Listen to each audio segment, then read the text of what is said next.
Maluwas pa ba ang tawong patay na pinaagi sa mga pag-ampo sa mga buhi? Mao kana ang atong topic karon mga igsuon. But before ni anak mga igsuon, unsay nagulat human sa kamatayon? Naa pa bay kasunod human nga kita nga mamatay? Yes, ang kamatayon mga igsuon, walay gipili ani. Daw naay namatay sa aksidente, naay namatay sa katigulangon, naay namatay sa sakit, naay namatay nga sa bata pa siya, wala pa siya nahimungso. So, yun anak mga igsoon. So, walay gipili ang kamatayon mga igsoon. Ang kamatayon pinakalit kini, ug dili kini mananghid sa usa ka tawo. Mo nang karon mga igsoon, atong hisgutan kung pwede pa bang maluwas ang usa ka tawong patay pinaagi sa mga pag-ampo sa buhi. So, unsay naghulat human sa kamatayon? Mao ang paghukom.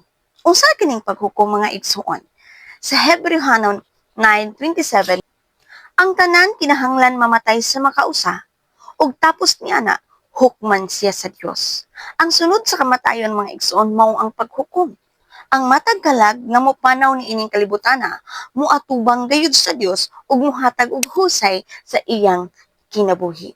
Subuot pasabot mga igsoon kung unsa ang imong ginabuhat karon mao kana ihukom sa Ginoo sa imuha. Revelation 20 verse 12 amo ambak sa 15 imong dire og nakita ko ang mga patay inila og dili inila nga nagbarog atubangan sa trono gibukhad ang mga libro ug may lain paging librong gibukhad nga mao ang libro sa kinabuhi. Gihukman ang mga patay sumala sa ilang mga binuhatan nga nahisulat sa mga libro. Ang tanang tawo nga walay ngalan diha sa libro sa kinabuhi, itambog ngadto sa linaw nga kalayo. So, buot pasabot mga igsoon, inaghuman sa kamatayon adunay paghukom. So, ang paghukom ni ana sa Dios mga igsoon, mo kana ang desisyon kung asa nakita niya ibutang, sa langit pa kita o sa impierno. Walay tunga-tunga mga igsoon, walay purgatorio kay wala ka na giingon sa balaang kasulatan. Duha lamang aadtuan sa usa ka tawo nga mamatay, langit o impierno. Ang pangutana, maluwas ba ang tawong patay pinaagi sa mga pag-ampo sa mga buhi? Dili mga igsoon, kay nga naman, gihukman na sila sa Dios. Sa dihang buhi pa kakaron, mo ka na ang panahon nga pwede pa ta nga makahinulsol, pwede pa ta makabalik sa Ginoo. Diha, nga pa maagi, pwede tang maluwas, dili sa dihang patay na kita. Kay kung patay na kita, hukman naman kita sa Dios. Dito mo desisyon ang Dios kung asa kaniya ibutang. Dito ba ka sa langit o dito ba ka sa impierno? Kanos kita mag-andam ni ini kinabuhia.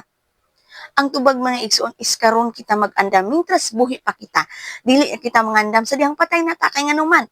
Wala na kay mosunod sa atong kamatayon mao na ang paghukom. So dili na ta pwede nga makahinulsol dito. Kay nganuman ibutang naman ta sa Ginoo kung asa ta niya ibutang. Kao karon mga igsoon kung nakadungog ka ani nga mensahe karon, be prepared. Kay ang kamatayon mo abot jud sa takna nga wala nimo paabuta. Balik sa Ginoo, hinulsuli ang imong mga sala ug dawata sa Ginoong Hesukristo sa imong kinabuhi aron kita nga maluwas mga igsoon. God bless us.